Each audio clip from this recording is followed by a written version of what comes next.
ఓం మహాగణాధిపతయే నమ. ఓం గురుభ్యో నమ. ఓం శ్రీమాత్రే నమ.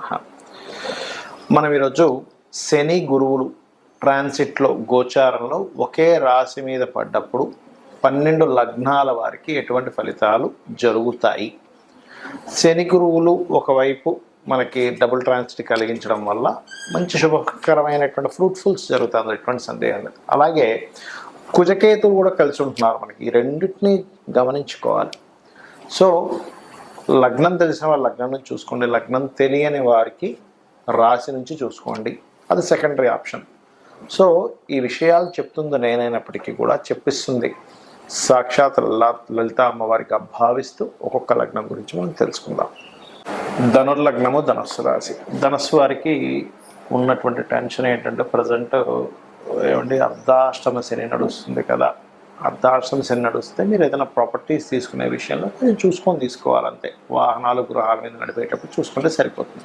అయితే ఈ డబుల్ ట్రాన్సిట్ అనేది ధనుర్లగ్నం వారికి లగ్నం మీద పడుతుంది కరెక్ట్గా. అంటే దశమ దృష్టి చేత శని, సప్తమ దృష్టి వల్ల గురువు యొక్క దృష్టి పడ్డప్పుడు సర్వసాధారణంగా వాళ్ళ ఎదుగుదలను ఇస్తుంది. అంటే వాళ్ళల్లో మెచ్యూరిటీ లెవెల్స్ పెరగడము. సహజంగా కొంతమంది బాగా సన్నగా అసలు ఊపిరి లేనట్టుగా లేకపోతే ఆరోగ్యపరంగా బాగలేని వారికి కూడా ఇక్కడ ఆరోగ్యాన్ని అందిస్తుంది. ఇది చెప్పాలంటే కొంచెం శరీర ఇది కొంచెం పెరగడం ఇట్లాంటివి కూడా ఉంటాయి ఈ శని గురువుల దృష్టి ఉన్నప్పుడు. అదేవిధంగా మరొక విషయం ఏంటంటే ఇక్కడ మీ యొక్క సిబ్లింగ్స్ ఎవరైతే ఉంటారో వాళ్ళు ఏదైనా బిజినెస్ చేస్తున్నట్లయితే వాళ్ళకి కలిసి రావడం ఈ డబుల్ ట్రాన్సిట్ అనేది, మరియు సంతానానికి హైయర్ ఎడ్యుకేషన్కి బాగా కలిసి రావడము. మరియు ఇక్కడ గమనించుకున్నట్లయితే ఈ దశమం అంటే ఇక్కడ కొన్ని గ్రహాల యొక్క సంబంధాలు, కొంత కొత్త ఉద్యోగ అవకాశాలని కూడా. ఎందుకంటే ఈ డబుల్ ట్రాన్సిట్ ఎప్పుడైతే లగ్నాధిపతి సప్తమంలో ఉంటూ బుధుడు కూడా వెళ్ళి కనెక్ట్ అవుతున్నాడో దానికి, ఈ ముఖ్యంగా ఈ డబుల్ ట్రాన్సిట్ మొదటి 2 వారాల్లో ఏదైనా ఉద్యోగ అవకాశాల కోసం మీరు చేసేటువంటి ప్రయత్నాలు, అందులో ముఖ్యంగా teachings, trainings, banking sectors, auditing related, advertisement related, marketing related ఇట్లాంటి రంగాల్లో లేదా పత్రికలు మనకి ప్రెస్ ఉంటుంది, అటువంటి వాటిల్లో మీరు చేసేటువంటి ప్రయత్నం ఫలిస్తుంది.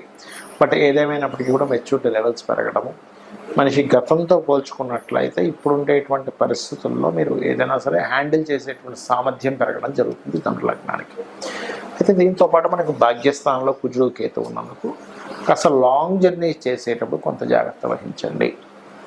ఇంకా రెండవ విషయం ఏంటంటే వీటితో పాటు మీరు తండ్రి గారికి సంబంధించిన విషయంలో, అంటే తండ్రి గారితో ఏదైనా జర్నీ చేసేటప్పుడు వారికి ఏదైనా కాస్త బీపీ షుగర్స్ ఎక్కువగా ఉన్నట్లయితే ఆ యొక్క అంశాల్లో కాస్త జాగ్రత్త వహించాలి.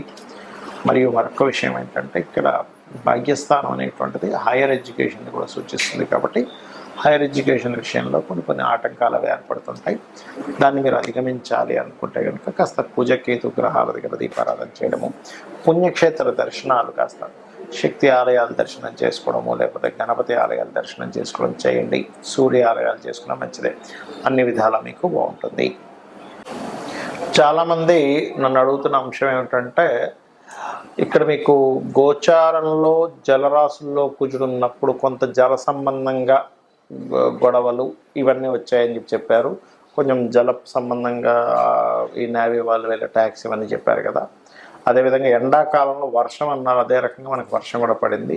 మరి అదే కుజుడు సింహరాశిలోకి వస్తున్నందుకు ఏమిటని చాలామంది అడుగుతున్నారు. ఇక్కడ సింహరాశిలో కుజుడు వస్తూ కేతు కూడా అక్కడ ఉన్నందుకు ఈ సంవత్సరం మనకి రాజ్యాధిపతి రవి, మంత్రి రవి అవుతున్నాడు. కాబట్టి ఈ రవి రాశుల్లోకి ఎప్పుడైతే అగ్నికి సంబంధించిన గ్రహం, ఒక విస్ఫోటం జరగడానికి కారకుడైనటువంటి గ్రహం ఎప్పుడైతే వస్తున్నాడో ఒక దేశం మీద మరొక దేశం విరుచుకుపడి పెద్ద పెద్ద బాంబులు వేయడం కూడా జరుగుతుంది. అది ఇండియా పాకిస్తాన్ అవ్వాల్సిన అవసరం లేదు, ఉక్రెయిన్ రష్యా కూడా అవ్వచ్చు, లేకపోతే అమెరికా ఇంకో దేశం కూడా కావచ్చు, ఏదైనా ఒక దేశం కావచ్చు. ఆ దేశం మీద పెద్ద స్థాయిలో ఎక్కువ ఉష్ణాన్ని కలిగించేటువంటిది వేయడం జరుగుతుంది. అదొకటే కాకుండా ఈ పిశాచ యోగం ఉన్నప్పుడు పర్టికులర్గా రాబోయే 2 months కూడా మన ఇండియాలోని కానీ వేరే దేశాల్లో కానీ కాస్త పుణ్యక్షేత్రాలు దేవతా ఆలయాల మీద కూడా ఈ అటాక్స్ జరగనున్నాయి కాబట్టి కాస్త జాగ్రత్తగా ఉండాలి. కొంత స్లీపర్ సెల్స్ వల్ల ఇబ్బందులు ఇటువంటివి జరగనున్నాయి కాబట్టి ఈ యొక్క అంశంలో చాలా జాగ్రత్తగా ఉండండి. అయితే ఇక్కడ ఎవరి జన్మజాత చక్రంలో అయినా గుర్తుపెట్టుకోండి, వాళ్ళ పర్సనల్ చార్ట్లో ఇప్పటివరకు మనం ఏదైతే డబుల్ ట్రాన్సిట్ గురించి చెప్పుకున్నామో వాళ్ళ పర్సనల్ చార్ట్లో కనుక కొంతమంది చూడండి, ఇప్పుడు నాకు ధనం వస్తుందా లేదా అనుకుంటూ ఉంటారు. వాళ్ళకి పర్సనల్ చార్ట్లో ధనభావం మీద ఈ డబుల్ ట్రాన్సిట్ వచ్చింది అనుకోండి, డబ్బులు ఖచ్చితంగా వస్తాయి. లేదంటే ఒక కాంట్రాక్ట్ అవ్వాలనుకుంటున్నాము, వాళ్ళ పర్సనల్ చార్ట్లో 3వ భావం మీద కనెక్ట్ అయింది, అప్పుడు ఒక మాట్లాడుకొని అది కాంట్రాక్ట్ రావడానికి అనుకూలిస్తుంది. మరి కొంతమందికి ఏమంటే నేను ఒక గృహం కొనుక్కుందాం అనుకుంటున్నాను, అనుకూలిస్తుందా లేదా అనుకుని ఒకటి గుర్తుపెట్టుకోండి, ఎప్పుడు కూడా గృహం కొనుగోలు చేసేటప్పుడు మీకు 4వ భావానికి సంబంధించిన మహాదశ అంతర్దశలు అనుకూలించాలి. ఈ డబుల్ ట్రాన్సిట్ 4వ భావంలోకి రావాలి. దాంతోపాటు మీరు ఏదైతే గృహం కానీ స్థలం కానీ కొనుగోలు చేసేటప్పుడు ఆ దిశ అంటే ఒక్కొక్క పేరు గల వాళ్ళకి ఒక్కొక్క దిశ మనకి వస్తుందని చెప్పారు శాస్త్రంలో. ఎక్కడా కూడా తూర్పు ఉత్తరం మాత్రమే మంచివి, దక్షిణం పడమర మంచిది కాదని ఎక్కడా చెప్పలేదు. 4 దిశలు మంచివే, కానీ మీకు ఏది పనికి వస్తుందో చూసుకోండి. మనకి వీడియోలు కూడా పెట్టాం, ఏ పేరు గల వాళ్ళకి ఏ డైరెక్షన్ కలిసి వస్తుంది అనేది దాని పరంగా మీరు చూసుకోవచ్చు. అలాగే మరొక విషయం ఏంటంటే ఇక్కడ సంతానానికి అయితే పంచమం మీద ట్రాన్సిట్ ఉండాలి. రుణములు లభించాలంటే కూడా ట్రాన్సిట్ ఉండాలని మనం ఒక్కోసారి లోన్స్ కోసం మనం ప్రయత్నం చేస్తుంటాం, ఒక్కోసారి లోన్స్ రావు. కానీ రుణం లభించాలంటే 6వ భావం మీద ఉండాలి, రుణం తీర్చాలంటే 5వ భావం మీద ఉండాలి. అయితే ఇక్కడ మనము ట్రాన్సిట్ రావడం ఒక ఎత్తు అయితే కొన్ని పనులు అవ్వడానికి లలితాంబిక అమ్మవారి యొక్క అనుగ్రహం కలిగితే కూడా పనులు అయిపోతాయి. అవి ఎలాగా అంటే ఇప్పుడు ఫైనాన్షియల్గా ఇబ్బంది పడుతున్నారు, ఓం సంపత్కరీ సమారూఢ సింధుర వ్రజ సేవితాయ నమః చేసుకోండి. లేదంటే ఉద్యోగం రావట్లేదండి, చాలా ఇబ్బంది పడుతున్నా అనుకునేటువంటి వారు ఓం శ్రీమాత శ్రీ మహారాజ్ని శ్రీమత్ సింహాసనేశ్వరి నమః అని చేసుకోవచ్చు. లేదా ఓం మాణిక్య మకుటాకార జానుద్వయ విరాజితాయ నమః అని చేసుకోవచ్చు. మరి కొంతమందికి సంతానం ఉండదు, అలాంటి వారు దత్తాత్రేయుడిది దిగంబర శ్రీ పాదవల్లభ దిగంబర అనే మంత్రం చేసుకోండి. మరియు దీంతోపాటు మరి కొంతమందికి వ్యాపారాల్లో రాణించలేక ఇబ్బంది పడుతూ ఉంటారు, ఓం ఇంద్రగోప పరిక్షిప్త స్మరతూనాభజంగికాయే నమః అనే మంత్రం చేసుకోండి. ఆ రకంగా ఏంటంటే ఒక్కొక్క దానికి ఒక్కొక్కటి. ఇప్పుడు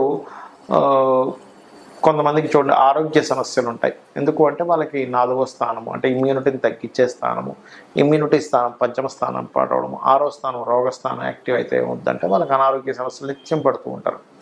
అటువంటి వారు చక్కగా ఓం సర్వవ్యాధి ప్రశమని సర్వమృత్యు నివారిణి అగ్రగణ్య అచింత్య రూప కలికల్మషనాశిని నమః చేసుకోండి.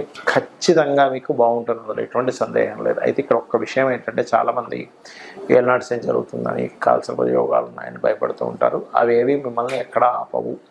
ఖచ్చితంగా మీరు చేసేటువంటి కర్మ ఏదైతే ఉందో దాని రిజల్ట్ మాత్రమే గ్రహాలు ఇస్తూ ఉంటాయి.